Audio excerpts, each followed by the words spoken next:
Selamat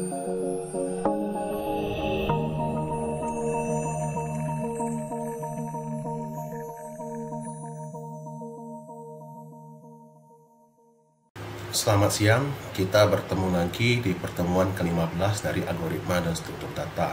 Nah, pada pertemuan ini saya akan menjelaskan tentang soal kisi-kisi ujian akhir semester ya, yang kurang lebih mirip sama ujian akhir semester kita nanti. Kemiripannya sendiri 80% gitu ya. Nah, mula-mula saya langsung aja untuk mempersingkat waktu. Kalian bikin dulu yang file header .h-nya, di mana file header itu ada div-nya segala macam, ada function sama strukturnya, variabel-variabelnya itu di header semua. Untuk membuat header seperti biasa, create a new project, kemudian pilih file, pilih C++ header, kemudian di go, kemudian next saja. Tentukan lokasinya. Lokasinya bebas sebenarnya ya kalau online, tapi kalau offline yang ada name sama nama kalian. Kalau namanya panjang, tulis saja nama belakangnya, misalkan Muhammad Ridwan, Ridwan aja lah, M Ridwan gitu ya. Kemudian namakan dia sesuai permintaan soal, yaitu name underscore kisi 2.h, name underscore kisi 2, kayak ini, kisi 2, kemudian save aja, kemudian di finish. Nah, ini jadi ya, name underscore kisi 2.h. Kemudian kita bikin sesuai yang di source code ini kasih.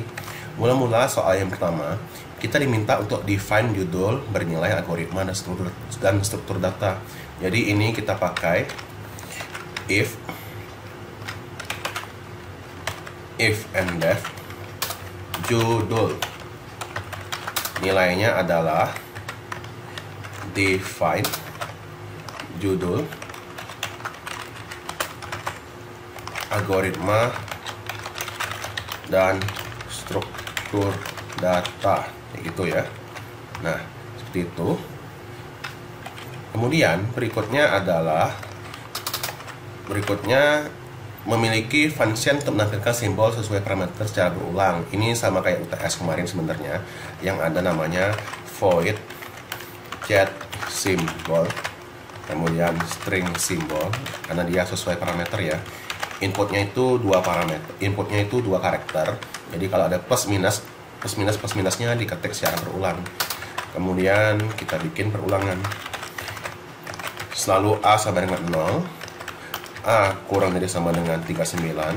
Karena lebar kita itu 80 ya. Jadi 0 sampai dengan 39, 39-nya termasuk itu sama dengan 40 dikali 2 sama dengan 80. Karena dia ada dua karakter nantinya. Kemudian kita tambahin lagi out simbol, dia ada simbol berderet-deret. Nah, jangan lupa di Ctrl S ya, paling enggak simbol bintangnya hilang, artinya udah kesimpan. Kemudian struktur kelas mahasiswa berada dalam sebuah namespace, dan nantinya di CPP-nya ada dua buah objek, yaitu mahasiswa 1 sama mahasiswa 2. Nah, di UAS nanti bisa jadi ada beberapa ya, bukan 1, 2 aja, tapi 3, 4 atau berapa kayak.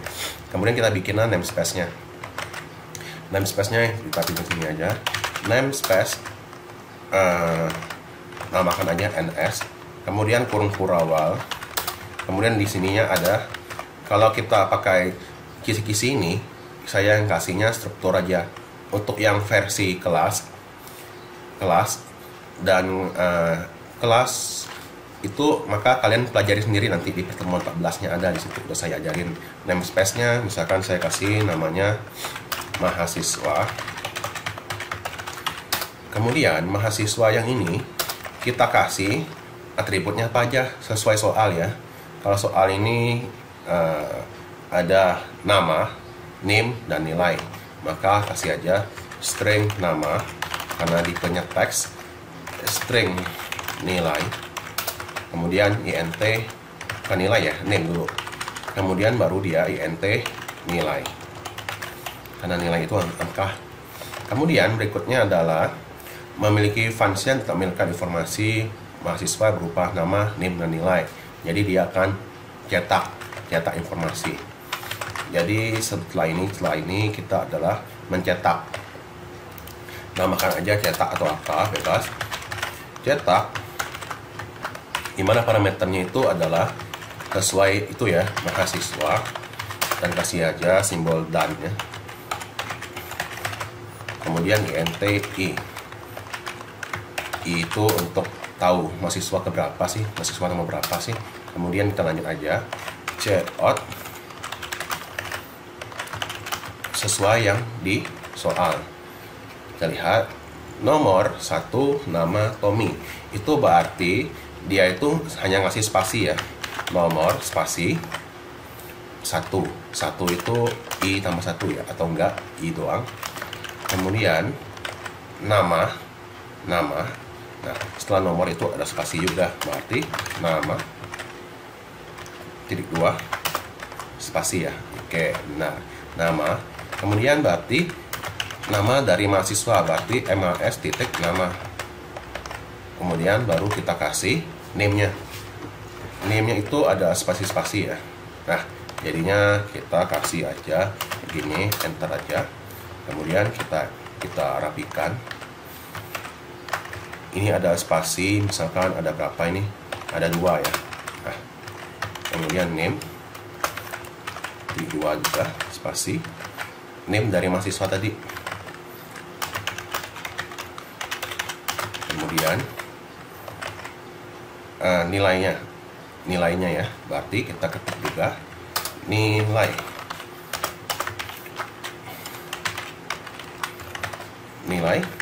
titik 2 spasi mahasiswa nilai, kemudian enternya bebas sebenarnya ya, pakai garis miring n bisa, pakai garis miring n ini juga bisa, atau pakai NL juga bisa sebenarnya. Coba aja. Nah, jangan lupa disimpan ya, itu belum disimpan. Nah, kemudian berikutnya adalah setelah dia menampilkan itu, dia akan bisa membandingkan nilai mahasiswa. Jadi dia bisa bandingin mahasiswa 1 sama mahasiswa 2. Jadi kasih aja kayak gini, void banding. Jadi ada 2 parameter, mahasiswa 1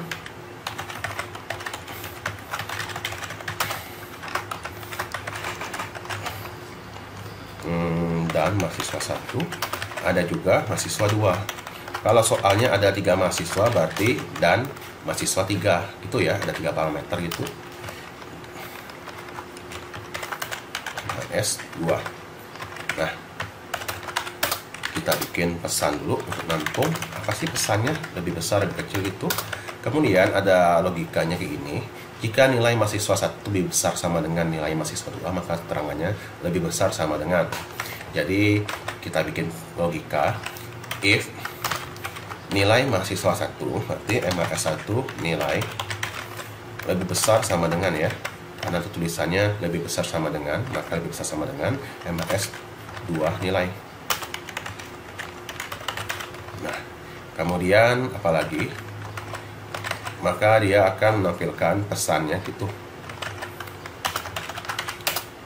Menampilkan pesannya adalah lebih besar sama dengan, pesan sama dengan, lebih besar sama dengan, lebih besar sama dengan. Bebas sih sebenarnya pakai kurung atau enggak ya, tergantung yang di sininya. Nah, tergantung sini ya, lebih besar sama dengan, ini ada kurungnya dan sebagainya. Oke, kemudian selanjutnya apa lagi? Seandainya enggak ya, seandainya enggak, ini selain dari itu kalau menekan lebih kecil dari, berarti kita pakai LC. LC pesannya adalah lebih kecil dari spasi itu koma. Nah, kemudian dia akan menampilkan pesannya. Nah, itu kan baru pesan lebih besar, lebih besar, lebih kecil, lebih kecil. Maka berikutnya adalah kita menampilkan sesuai yang di sini. Nah, ini berarti dia ada enter dulu nilai Tommy bla bla bla. Berarti kita kasih garis miring n nilai spasi Tommy. Tommy itu nama mahasiswanya ya, mahasiswa 1 nama. Kemudian nilainya mahasiswa 1 nilai. Tapi sebelumnya ada kurung dulu. Kurung mahasiswa 1 nilai. MHS1 nilai. Kemudian apa sih pesannya? Pesannya berarti dia pakai pesan ini ya. Nah, kemudian ada pesannya lebih besar sama dengan nama orangnya, nama orang kedua, berarti MHS nama. Kemudian berikutnya adalah bikin kurung lagi, kurung nilai MHS2 nilai. Nah, baru kemudian dia kasih enter lagi ya, enter lagi sini.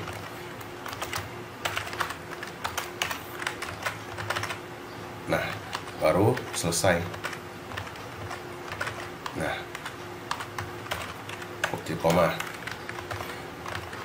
Ini kalau memperhatikan, dia ada bikin kurung-kurung. Seandainya nggak mau pakai kurung di sini, berarti nantinya kalian bikin kurungnya juga di sini ya. Kurung kayak ini, kurung. Nah, gitu. Segini juga udah, nah kayak itulah dianya. Oke, kemudian lanjut. Memiliki function untuk menampilkan grade mahasiswa berdasarkan nilainya, misalkan antara ini A, selain itu error misalkan ya. Nah, itu berarti ada namanya function juga. Function namanya cetak grade dengan parameternya adalah salah satu mahasiswa ya, berarti mahasiswa dan MHS1 ya, atau mahasiswa aja. Kemudian ada stringnya lagi, karena satu huruf bisa aja A, B, C, D, E gitu ya, kecar, atau karena dia ada error maka kita gunakan string aja lah. Stringnya huruf kecil, pastikan. Kemudian kita lihat if mahasiswa grade antara, bukan grade ya, nilai antara 81 sama 100, berarti dia itu 81-nya termasuk, dan itu pakai n gitu, atau n bisa gini nggak? Oh ya bisa ya, kayak gini juga bisa kayaknya, tapi pakai simbol aja. Kemudian MHS1, MHS nilai kurang dari sama dengan 100. Jadi kalau nilainya 101 error ya buahnya. Nah, baru kemudian grade sama dengan A. Nah, baru kemudian bawah-bawahnya itu mirip-mirip, jadi bisa copy paste aja. Ini copy paste. Nah, itu else if mahasiswa 1 nilainya 71 sama 80. Jadi diubah aja, jadinya ini B. Kita copy, paste aja. Nah, else if B, C, D, E. C itu 60 sampai 70 ya. Kemudian 559 itu D, masih nggak lulus ya. Kemudian yang ininya kurang dari itu, berarti 0 sampai dengan dia 49. Nah, selain itu maka dia akan menampilkan nilainya error. Grade sama dengan error. Koma. Nah, baru dia akan menampilkan kayak ini. Grade Budi Perkasa adalah C. Jadi C out, pakai enter lagi ya. Kita lihat ya, pakai enter nggak sih? Ya, pakai enter. Terus miring grade nama mahasiswanya pasti MHS nama. Kemudian nilainya kita pakai kurung. Kemudian MHS nilai, kemudian tutup kurung. Kemudian apalagi adalah, ini pakai adalah di sini juga bisa ya, adalah. Kemudian di sininya baru kita kasih dia yang grade tadi adalah grade. Nah, itu. Oke, itu ya. Nah, ini udah titik headernya. Sekarang kita bikin yang titik CPP-nya. Untuk titik CPP-nya seperti biasa, start here, create new project, file, C++ source, go, C++, tentukan lokasinya sama kayak tadi. Nah, kalau tadi kan CPP, berarti ininya yang tadi kan titik H, yang ini artinya titik CPP-nya. Titik CPP-nya sendiri nilainya adalah namanya adalah name underscore kisi 2, sama aja, name kisi 2. Nanti dia otomatis ngasih belakangnya CPP kayak gini. Itu ya, kosong. Itu biasa kita kasihlah yang CPP-nya itu pakai include dulu. Include iostream, include audio, kemudian using namespace std. Kemudian kita menginclude file kita tadi, pastikan namanya benar ya, 2111.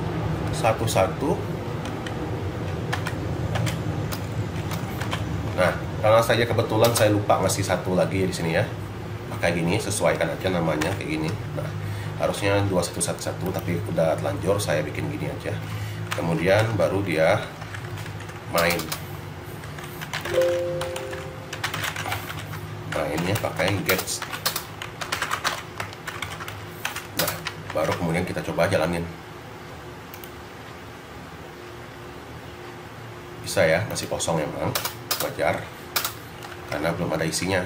Nah, berikutnya baru dia akan menampilkan simbol dulu. Berarti dia akan mencetak simbol, cet simbol. Simbol yang dikasih itu adalah XO kecil. Kita coba jalanin, bisa nggak sih? Muncul ya. Nah, ini pastikan udah saya bilang kemarin, klik kanan properties, pilih 80 untuk white-nya yang layout, biar dia sama saya, sama yang saya koreksi nanti sama ya. Nah, kemudian munculkan algoritma dan struktur data. Ini menggunakan define tadi, berarti yang kita panggil adalah cout. Kita lihat ada tabulasinya ya, ada gak masuk itu, berarti kita kasih tabulasi garis miring T gitu. Kemudian judul, kemudian puasnya di ujung ini, berarti kita kasih garis miring T, garis miring T, garis miring T. Kita lihat aja, ada 4 ya atau 5 ya. Kita lihat puas garis miring N itu koma. Kita lihat apakah dia udah sampai ujung banget. Ditutup dulu. Kita lihat belum ya. Maka di ini kita kasih spasi, misalkan 1 2 3 gitu, 1 2 3. Kita coba lagi. Apakah udah sampai ujung? Udah ya. Belum banget ya. Dikit lagi. Satu lagi coba. Nah, udah mepet, udah bener. Oke. Itu ya. Udah mepet banget. Oke, kemudian berikutnya adalah kita mendeklarasikan objek sesuai yang soal tadi. Deklarasikan objek mahasiswa 1, mahasiswa 2. Berarti kita panggil dulu nama namespace-nya. Nama namespace-nya adalah NS ya. NS mahasiswa MAS 1. Kemudian ada juga NS mahasiswa 2. Nah, karena ini kebetulan soalnya 2, berarti tulis gini aja. Kemudian kita akan kasih nilainya. Di CPP, pemberian nilai serta pemberian build. Tommy, name-nya sama nilainya. Jadi mahasiswa 1, nama sama dengan Tommy, sesuai dengan permintaan soal ya. Kemudian name-nya berapa? Name. Kemudian nilainya 80 berapa tadi? 88. NIM-nya 1011 5033. Kemudian mahasiswa 2-nya juga sama. Ya, strukturnya sama, beda di ujung aja. Mahasiswa nilainya itu 69 ya. Kemudian ininya Budi Perkasa. Kan ya? 10 plus 5009. Ini Budi Perkasa. Baru kemudian dia akan memanggil fungsi apa aja? Fungsi banding ya, banding. Dimana parameternya adalah mahasiswa 1. Oh ya, sebelum banding dia manggil cetak dulu. cetak mahasiswa 1 sebagai nomor 1. Kemudian cetak juga mahasiswa 2 sebagai nomor 2. Kemudian kita membandingkan mahasiswa 1 sama mahasiswa 2, jangan kebalik. Kemudian dia akan cetak grade mahasiswa 1 diikuti cetak grade mahasiswa 2. Kita lihat ya, ini ya adalah A, adalah C, kemudian baru dia kasih simbol-simbol itu. Ini ada enter, berarti dia pakai NL. Kemudian dia ada cetak simbol lagi. Cetak simbolnya kali ini pakai OX. Kita coba running, apakah bisa? Apakah ada mirip?